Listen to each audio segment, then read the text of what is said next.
Bonjour à tous et bienvenue dans ce dernier épisode de The Scroll, votre émission sur les World Arena Championship 2021. Et pour cette émission, je suis en compagnie de Shezou. Shezou, comment vas-tu? Je vais très bien. On a pris une semaine de pause depuis la Coupe d'Europe. J'espère que tu vas bien. Et on est très chaud pour vous parler de cette Coupe d'Europe, mais pas que. Effectivement, aujourd'hui, grosse émission. On va vous parler de cette Coupe d'Europe, mais également du Balance Patch qui a eu lieu juste avant et qui a changé pas mal de choses. C'est sûr. Du coup, ces petites mises à jour qui changent les kits des monstres, mais des fois, ça change tout. Et pour finir, on pourra parler des matchs qu'il y aura à la finale mondiale, la dernière étape de CSWC. On a vraiment hâte. Alors attention, c'est parti. Alors parlons maintenant de ce Balance Patch qui a eu lieu juste avant la Coupe d'Europe. Et bien sûr, on va parler que des points qui ont un rapport avec la RTA. Effectivement. Alors, il y a des monstres qui sont devenus un peu moins forts parce qu'il était trop, et des nouveaux monstres qui ont réapparu au devant de la scène. Exactement, c'est le principe des Balance Patch. Essayez de faire en sorte que tous les monstres soient à peu près équilibrés, à peu près jouables pour avoir une méta plus diversifiée. C'est ça. Alors, on va commencer par les mauvaises nouvelles. Qu'est-ce qui a été nerf? Alors, c'était un peu la méta où il n'y avait que Lulu et Karnal à toutes les sauces. Donc, ils ont pris un petit nerf. Alors, en bref, Lulu prend un tour de plus sur ses temps de pause du sort 3 et du sort 2, ce qui fait qu'elle est un peu moins impactante. C'est clairement probablement le nerf le plus important, et puis elle le méritait bien. C'est ça. Karnal, lui, réduit un peu moins de jeu d'attaque sur le sort 3, ce qui fait qu'il est toujours aussi fort. Oui, c'est vrai. Il est toujours très fort. On l'a beaucoup vu et on continuera de le voir. Et par contre, Kinky, lui, son nerf est plus impactant parce qu'il tape vraiment moins fort. Effectivement, et c'est embêtant. C'est un peu embêtant. Mais bon, en vrai, il le méritait. Il était vraiment trop dur à gérer.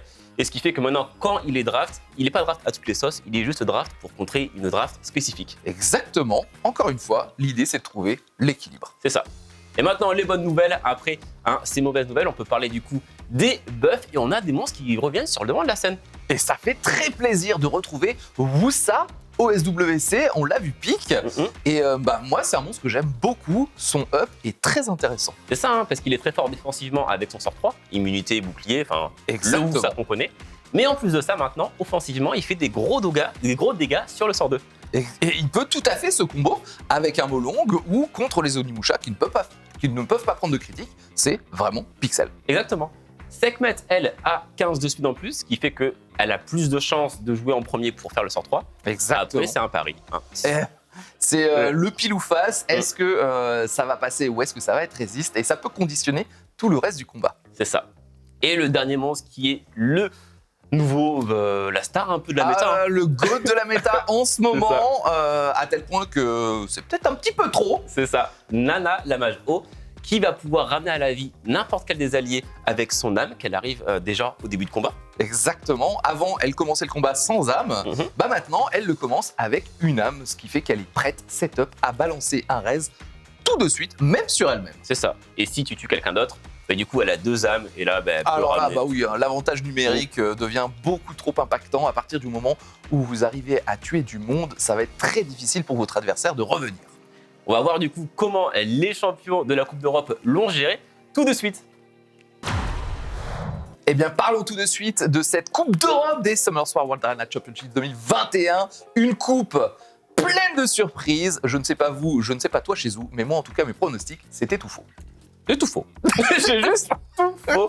Après, on avait parié avec le cœur, on a parié pour nos Français. Évidemment. C'est ça. On peut regarder le bracket. Ça s'est pas passé très bien pour nos 2 Français en partie supérieure du tableau. On a Shen et Rosit qui s'inclinent 3-1 dans leur quart de finale. Dès les quarts de finale, et ça fait mal. On s'attendait à ce que ce soit compliqué. On rêvait éventuellement d'une demi-finale franco-française qui aurait été magnifique. Eh ben non. Pinkroid qui aussi gagne sa demi-finale contre Seishizo et qui ensuite devient champion d'Europe sur un sévère 3-0 contre Ismo. Dans la partie basse du tableau, on avait des favoris contre des outsiders, des joueurs qu'on avait déjà vus, des joueurs solides contre des gens qui participaient peut-être pour la première fois. Et encore une fois, c'est la grosse surprise. Beaucoup de gens donnaient Obabo dans les favoris. Il disait même lui-même, je cite, « J'ai des très grandes chances de gagner ». Eh bien, il a pris 3-0. C'était sévère. Et Ismo qui a fait un bon tournoi qui devient le qualifié numéro 2 pour les finales mondiales. Écoutez, c'est une très belle surprise, ça fait plaisir. On a hâte finalement maintenant de voir ce que ça donnera, nos 2 champions, Pinkroid et Ismo, lors de la grande finale. Mais avant ça, on va vous parler un petit peu d'eux. Exactement. Alors, on va commencer par leurs stats, comment ils se sont qualifiés dans les préliminaires. Alors, on peut parler de Pinkroid en premier. Alors, il a un playstyle assez offensif contrôle, on peut le voir. Il aime bien jouer le tour 1 avec plein de monstres contrôle.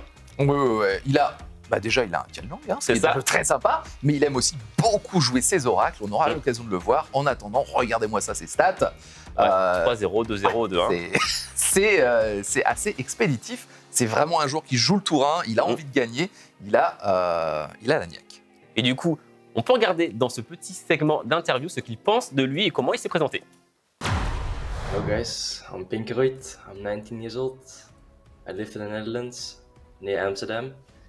I'm a student and I study economics and business economics at the VU University.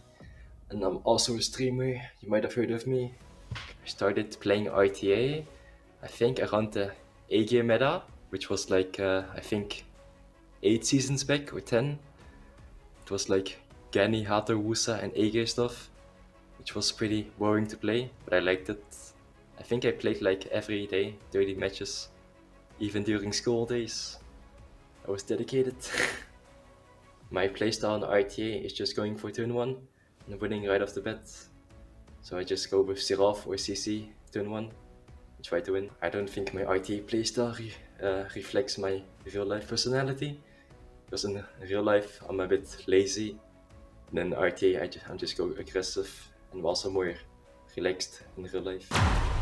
C'est bien qu'ils disent qu'il est assez détendu dans la vraie vie parce qu'on l'a vu, sacrément émotif. Effectivement, après c'est un jeune joueur, j'espère que son impulsivité ne lui portera pas préjudice lors de la finale. Ouais, il faudra rester calme.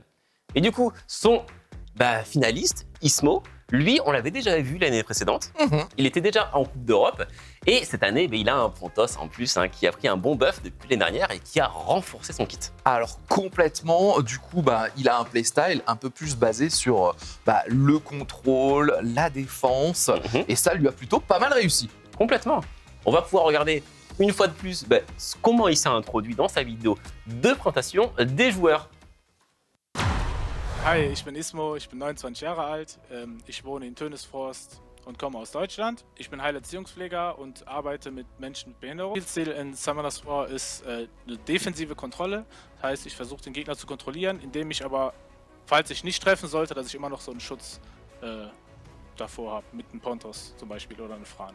Ich habe meinen Spielstil geändert, da ich mehr Monster bekommen habe und die Kontrolle gerne übernehme. Und ein Monster wurde natürlich gebufft, was mir sehr in die Karten spielt. Das Monster ist Pontos. Der verschafft mir einiges, was andere nicht haben können, die in Europacup dabei sind. Zieht euch warm an. Franchement, c'est vrai que c'était pas facile de gérer ce Pontos quand il le jouait. Ouais, non, c'est clair. Ça fait vraiment plaisir. On a deux joueurs souriants, ils sont contents. Ils sont évidemment maintenant qualifiés avec deux playstyles très différents. On a vraiment hâte de les suivre en grande finale. Alors, on va regarder comment ils ont joué, comment ils se sont qualifiés. Est-ce qu'ils ont joué le même playstyle que pendant les prélims? Regardons tout de suite Pinkroid. Alors, Pinkroid, il a une box, il a aussi des grosses runes, mais aussi il a des énormes artefacts. Et ça fait clairement la différence sur ces oracles dont il abuse tellement elles sont fortes. Et il a bien raison. En fait, il fait beaucoup ce combo Molong, donc des dégâts fixes, et après les oracles qui tapent tellement avec le sort 1 qu'en fait, il a abusé des oracles du début à la fin de la compétition. Ah là, on le voit, il en joue même 3 dans la même draft. Et c'est très très fort parce qu'en plus de faire des dégâts, grâce aux runes et aux artefacts, ça cycle énormément. Il peut aussi compter sur les stuns de sa Juno d'Esper, sur le heal et le contrôle de sa Pra. Il est très solide. C'est ça.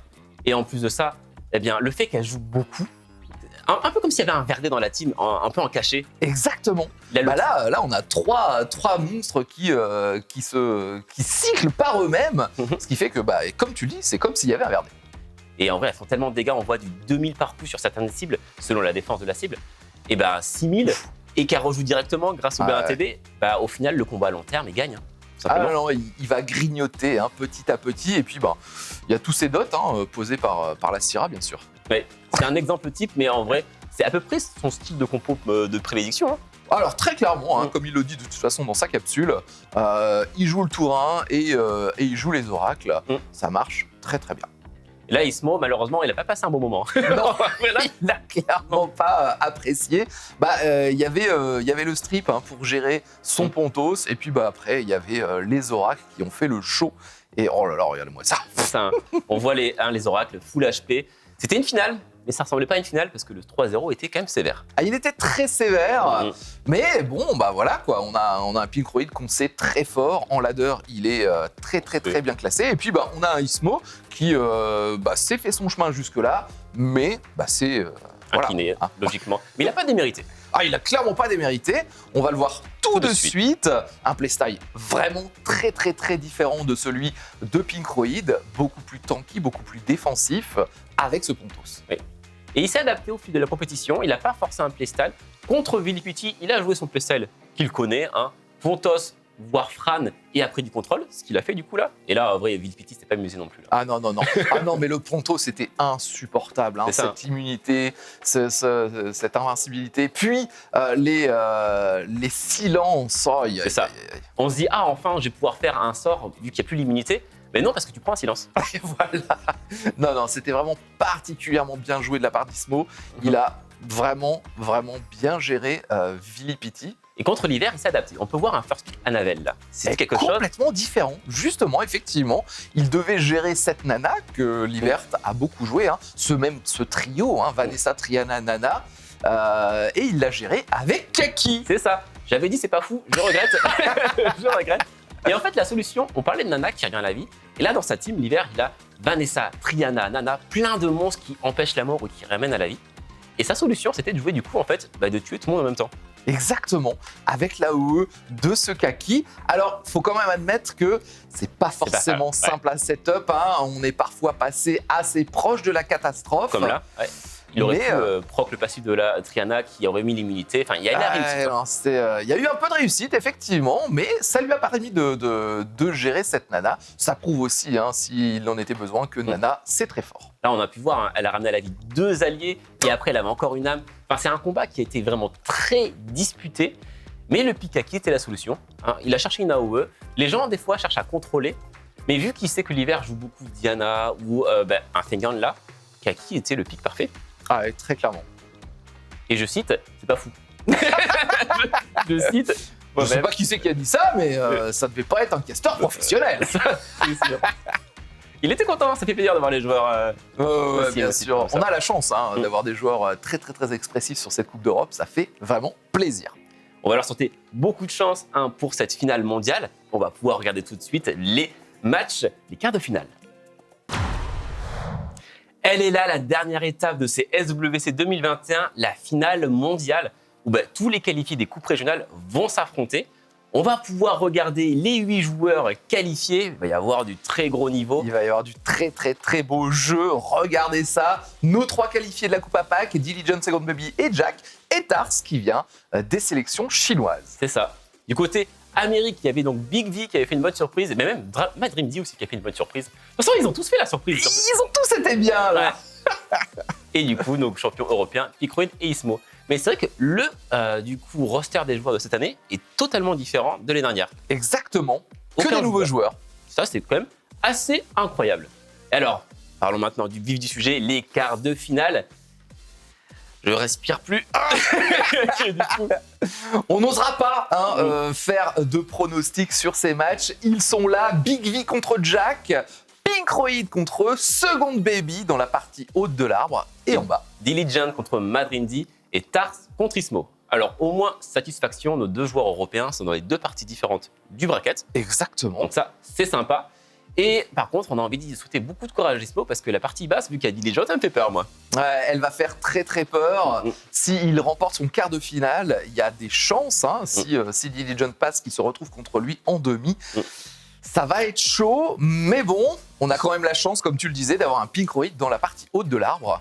Et plus je regarde les noms, plus je me dis qu'en fait, ils sont tous forts en fait. Donc, ils sont tous forts, ouais. Ils sont tous forts. Pinkroid, encore une fois, s'il l'emporte, peut-être qu'il devra affronter Big V, un des joueurs que j'aime particulièrement. Et pour lui, ça risque d'être très dur, puisque Big V est très rapide et Pinkroid aime jouer le premier tour. Donc, à voir, à surveiller, ce sera du coup le 13 novembre à 6h du matin. On sera frais, on aura pris plein de café et on sera extrêmement bouillant.